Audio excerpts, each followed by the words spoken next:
হযরত শাহজালাল আন্তর্জাতিক বিমানবন্দরের কার্গো এলাকায় ভয়াবহ অগ্নিকাণ্ডের ঘটনা ঘটেছে। এই আগুন নিয়ন্ত্রণে কাজ করছে ফায়ার সার্ভিসের ৩৭টি ইউনিট। এছাড়া আগুন নিয়ন্ত্রণে ফায়ার সার্ভিসের পাশাপাশি কাজ করছে সেনা, নৌ এবং বিমান বাহিনী। ১৮ই অক্টোবর দুপুর ১:২টার দিকে আকস্মিকভাবে এই আগুনের সূত্রপাত ঘটে। আগুনের কারণে সাময়িকভাবে সব ধরনের বিমান চলাচল বন্ধ রাখার ঘোষণা দিয়েছে বিমানবন্দর কর্তৃপক্ষ। এছাড়া ঢাকাগামী ফ্লাইটগুলো চট্টগ্রাম ও সিলেট আন্তর্জাতিক বিমানবন্দরের দিকে ঘুরিয়ে দেওয়া হয়েছে। আর নিরাপত্তাজনিত কারণে ঢাকাগামী কয়েকটি ফ্লাইট বিকল্প রুটে পাঠানোর কথাও জানিয়েছে কর্তৃপক্ষ। শাহজালাল বিমানবন্দরের বরাত দিয়ে গণমাধ্যম সূত্রে জানা যায়, বেলা ২টা ১৫ বিমানবন্দরের কার্গো ভিলেজের কুরিয়ার গোডাউনে আগুনের সূত্রপাত হয়।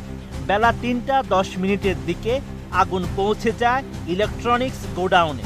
এর মিনিট ২০ পর কেমিক্যাল গোডাউনে দাহ্য পদার্থের সংস্পর্শে এলে অগ্নিকাণ্ড প্রলয়ঙ্কারী রূপ ধারণ করে। RICL TMX, যুগের পর যুগ স্থাপনা থাকে মজবুত। এরপর মুহূর্তেই আগুন ছড়িয়ে যায় গোটা কার্গো ভিলেজে। কালো ধোঁয়ায় ছেয়ে যায় আকাশ। বিকেল ৩:৩০টায় বেসামরিক বিমান চলাচল কর্তৃপক্ষের জনসংযোগ কর্মকর্তা কাউসার মাহমুদ জানান, বিমানবন্দরে বিমান উঠানামা সাময়িকভাবে স্থগিত ঘোষণা করা হয়েছে।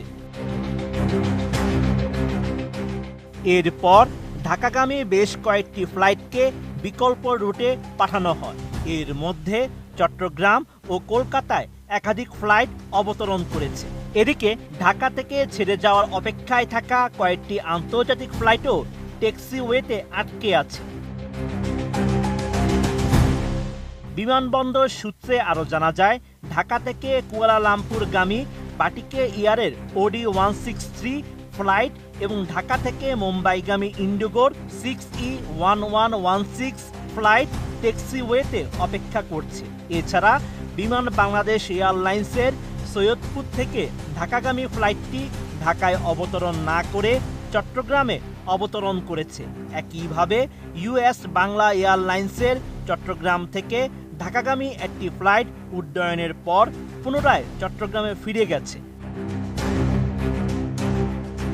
কুরিয়ারের মাস্টার এয়ার কোম্পানির CNF এজেন্ট মোহাম্মদ রুকন মিয়া জানান, প্রতিদিন টন টন মাল কার্গো হয়ে আসে।